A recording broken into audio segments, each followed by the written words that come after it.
I'm John Batchelor. This is the John Batchelor Show. Good evening. In Washington, the reporting all day focused on the majority leader, Harry Reid of the United States Senate, and the minority leader, Mitch McConnell of Kentucky, leading the Republican and Democratic conversation about this long and extremely difficult to summarize contest between the two parties, between the Republicans, and between the Hill and the White House over two issues: the budget, the continuing resolution that will reopen the government, and the debt ceiling. My professionals, David Drucker of Washington Examiner, John Fund of the National Review Online, who's traveling and in Texas, I believe, and Patrick Chovanec of Silvercrest Asset Management, all join me from different points of view tonight on the supposed conversation between Mr. McConnell and Mr. Reid that could lead to, well, I don't want to get ahead of myself. David, a very good evening to you. I'll begin with you because your reporting all day has pointed to movement or communication, something that we did not have the last 2 weeks. The article you published today has this very tempting line, and I ask you to explain. House Republicans, I quote from Mr. Drucker, who quotes from a source, House Republicans have drawn a line in the sand and cannot back down from it or risk losing all credibility going into an election year.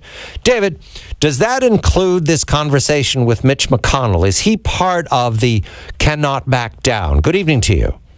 Good evening, John. And no, that's not what that was intended to describe. That was about the whole notion of negotiation and whether or not, if the president refused to negotiate and if Senator Reid refused to negotiate, which they have now backed down from, but had they refused, would John Boehner, the Speaker of the House, at the 11th hour on Thursday night, just pass a clean debt ceiling bill to avert default? And my argument in the story is backed up by the people that I talked to, was that given that all House Republicans were asking for was to be consulted on basically the main power they're granted by the Constitution, which is the power to spend and borrow, that's something they couldn't back down from, or they'd be pretty irrelevant in any policy discussion going forward. Now, what the president did, which was pretty crafty, is said, all right, I will negotiate, as we all suspected he would.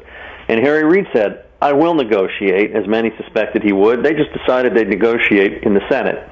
And that's put House Republicans in a difficult position because they can no longer claim that they're holding out to be consulted for a conversation, which many voters understood, even though they didn't really like this whole shutdown business. So they're not going to be able to refuse whatever the Senate might be able to get done on the grounds that they weren't consulted. And because House Republicans have a hard time getting 217 votes for anything that would put them in a better political position than the Senate and the White House, there's a good chance they're going to be jammed, because I don't think they're going to want a chance default. And David, quickly, what is to be jammed? I hear that a lot from you, very, very careful reporters on the Hill. Washington jargon. It basically means there's a big bad deadline, right? And you have to take what the other chamber sends you, or risk political and other types of calamity. And so you're kind of forced into a position because you can't do anything else yourself. John Fund, traveling in Texas. John, what is the Vitter Amendment, and how does that complicate the now move to the Senate negotiations over the settlement? Well, as the Republican scope of action has narrowed, as they increasingly are not going to be able to accomplish their original goals that started this government shutdown, they have decided that a very politically popular measure is the Vitter Amendment. This is from Senator David Vitter of Louisiana, who has documented exhaustively that Congress managed to create a situation in which it appears to the general public they have carved out an exemption for themselves under Obamacare. It's complicated, but basically Congress and its staff has to get their health care through the exchanges. Unfortunately, the exchanges are only for people who don't have employer-based health insurance. And the Obamacare law did not specify that members of Congress and their staff could keep the employer subsidies, which are between $5,000 and $12,000 a year, when they move to the exchanges.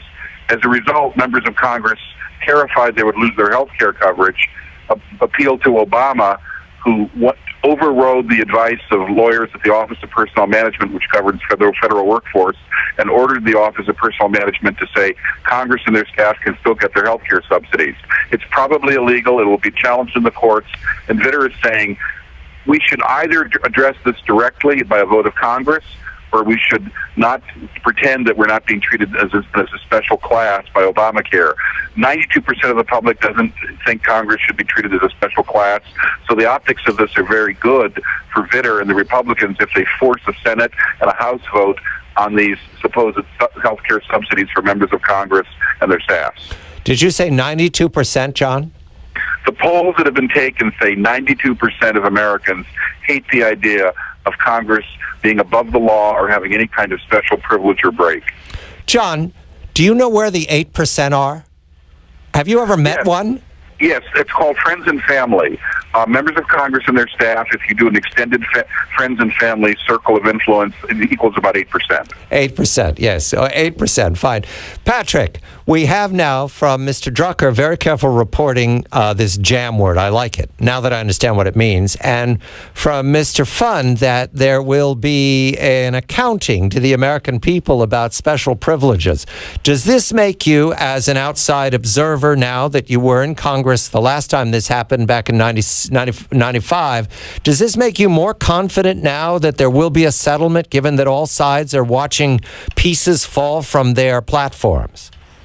Well, the whole thing that's really bringing this to a head this week is the debt ceiling. It's not reopening the government, which could go on. The government shutdown could go on indefinitely if there wasn't this issue of debt ceiling. And the concern about how markets will react if they don't come up with some kind of a deal.